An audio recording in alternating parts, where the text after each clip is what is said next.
Hello, I'm here today to talk to you about motivation. So, what is motivation? Motivation is a drive to fulfill a need, and motivation branches out into two subsections. Number one is intensity of behavior, and the second one is direction of behavior. So, intensity of behavior is the level of emotional state that is felt in different situations by an individual. So, for example, in a tennis match, you're feeling happy, playing really well, your emotional state is going to be quite high, and you're in that kind of situation where you're in a happy situation and playing well. But on the other side, if you're playing bad, you're feeling down, you're losing really badly, your emotional state is going to be very low, affecting your situation you're going to be in. Direction of behavior is the course of action or response chosen by the individual's emotional drive. So if you're playing football and you're scoring loads of goals, you're going to be really pumped and playing really well. But then if you're missing loads of shots, or the goalie is saving them all, you're going to be feeling quite down and not wanting to play. But then you choose that direction, so you could come back feeling really well and start to play a lot better, or you could go the opposite way and still play really bad and get worse and worse and worse.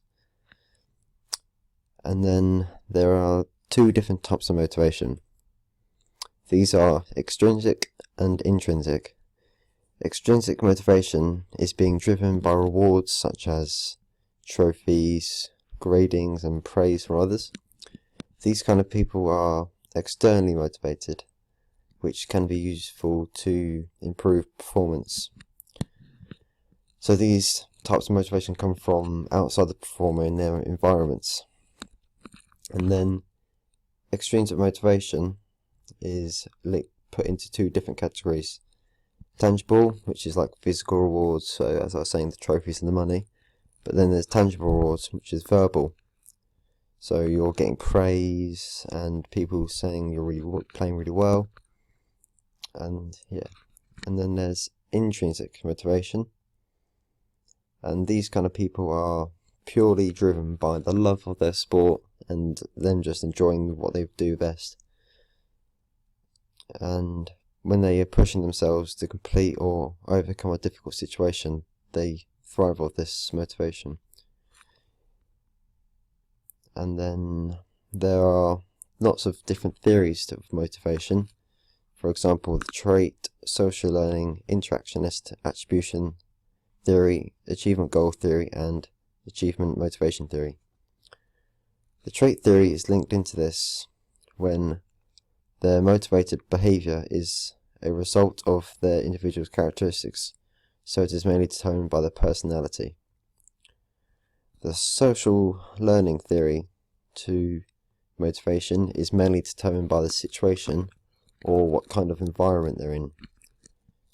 So they say that you are more comfortable, some people are more comfortable in training sessions than in matches, but then it could work the other way around as well, so you could be more comfortable in matches than in training sessions. But this theory is not used or applied very much. Interactionist is affected by three factors: personal factors, situational factors, and participants' motivation. So personal factors are things like personality, needs and interests, and goals. So if you have a goal in your sport, then this is going to motivate you to want to play more and do as best as you can in your matches or in your training sessions. Situational factors are leaders and how you're coached and what facilities, if they're like attractive or not, and if you like them. And if you're in a team sport or in any sorts of teams, is your win to loss record. If you're on a team that's playing really well and losing very minimal amounts of matches and winning loads, then you're going to like to stay in that club or team. But if you're on a team that's losing a lot and winning very rarely, then you're not going to want to stay there and you might put you off the sport. Attribution theory.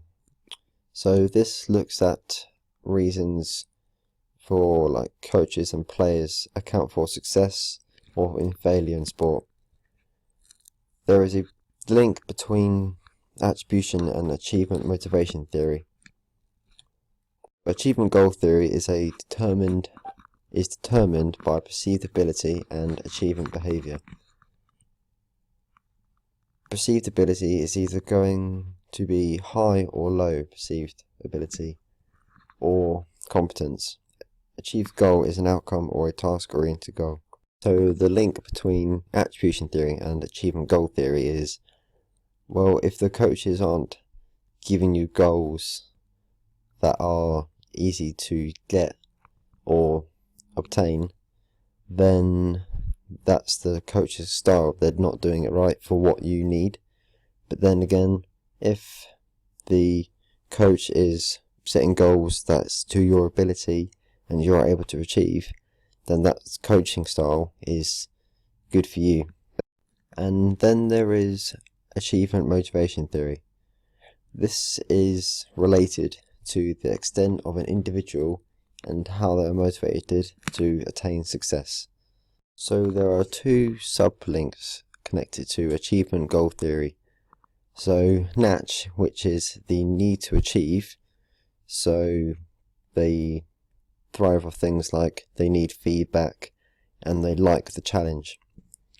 And then there's NAF, which is the need to avoid failure, which often links to people that give up easily and doesn't like to take risks. And then you can improve these two things. So how to improve NACH is that you ensure, if you're a coach, that you ensure the goals are achievable, or even if you're a player, you set your own goals. You need to make sure that you can achieve them and ensure that some situations guarantee success. So then you know you're going to play your best and you know you're going to win. And how to improve NAF is by reducing punishment, lowering the chance of the performer worrying about how they're going to perform and if they're going to fail. And then you need to be able to focus on the negative feedback rather than your ability. So if you're focusing on the negative feedback, then you're going to be playing poorly and not thinking about the positives in your game, which is going to then affect your ability to play. So then we have these two scenarios. So scenario 1 is on the screen now, if you'd like to read through it. So learned helplessness, which is belief of when a player thinks that they can't change in their sport. They could either think they're bad at all sports or just the one sport, but they can do any other sport. So this is linked to this scenario because the person thinks that his performance is deteriorating and he is getting poor at this sport, and thinks he cannot change at all. And then we have outcome climate. So with this means that his environment and what people are thinking of him. So his coach and his parents haven't been supporting him at all in his performance with his matches, which is making his outcome deteriorate, and they're not helping him, they're not giving any tips. So this will affect his performance overall in any match or even in training sessions. So the attribution theory is linked into the outcome climate, whereas with his parents and coaches not helping him through matches and supporting him. So this is making him lose the control of his matches, and he's not in control of his performance. He's relying on the support, but he's not getting the support, which is making him lose his control of how he's playing. So then we move on to the second scenario. So this person is a young cricketer and he is very ego driven. So what this means is he compares himself to his peers and sees how he plays compared to them, and makes himself play better if he's seeing them play better than he is, which in a way helps his performance, but could also mean his performance may drop when he sees other people playing worse than him. Then he might just copy the way they're playing because that's how they're playing, and his peers are doing that as well. So achievement goal theory is linked into ego, and with this he is setting goals that are very specific to himself and his performance. So he's making them easy to get and making sure he can win and make sure he can make the goals he is setting himself. And they are very specific goals, and which are making him improve, and this is called mastery.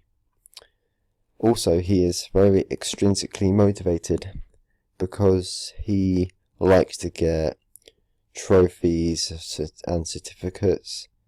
For example, he gets the most improved junior award, which is mean he gets the rewards he gets are tangible rewards, so he's able to physically actually see them and touch them. And he is also getting intrinsic motivation by his coach.